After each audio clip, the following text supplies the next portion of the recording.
Talvez você nunca tenha parado para pensar no significado dos três tipos de presentes trazidos a Jesus.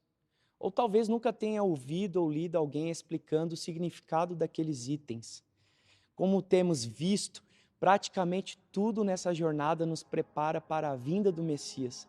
É por isso que o relato do capítulo 2 de Mateus, da presença de homens sábios do Oriente trazendo consigo ouro, incenso e mirra, é um fato mais significativo do que aparenta à primeira vista.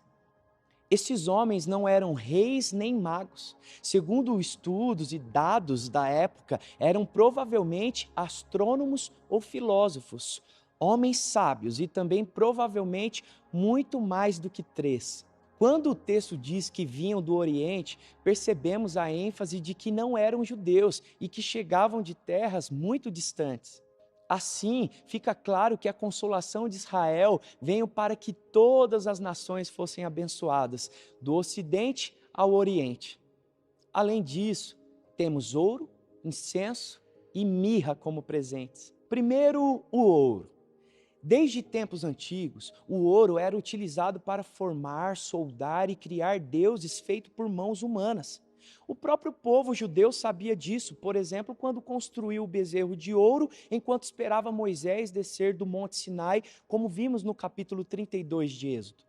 Além disso, na época, o ouro era um presente oferecido a reis por quem os visitavam quando iam até a sua presença. E os próprios homens do Oriente disseram estar procurando por aquele que nasceu como o rei dos judeus.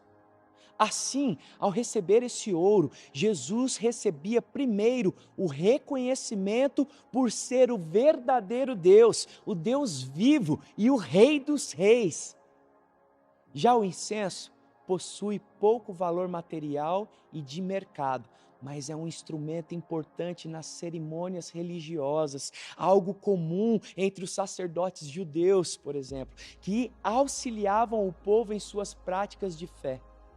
Ao ser entregue a Jesus como oração e prece, como um ato de espiritualidade, há nessa ação uma certificação de que aquela criança era o sacerdote definitivo de mediação entre nós e Deus.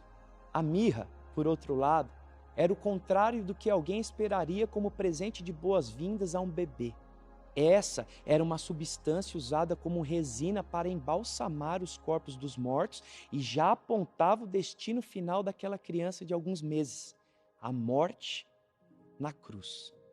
José e Maria nunca tinham visto esses homens que vieram de longe para adorar o tão esperado Messias, recebendo os presentes em favor de seu filho. Seu reinado estava começando. O Deus eterno, Rei dos reis, sacerdote supremo e Cordeiro Santo estava entre nós.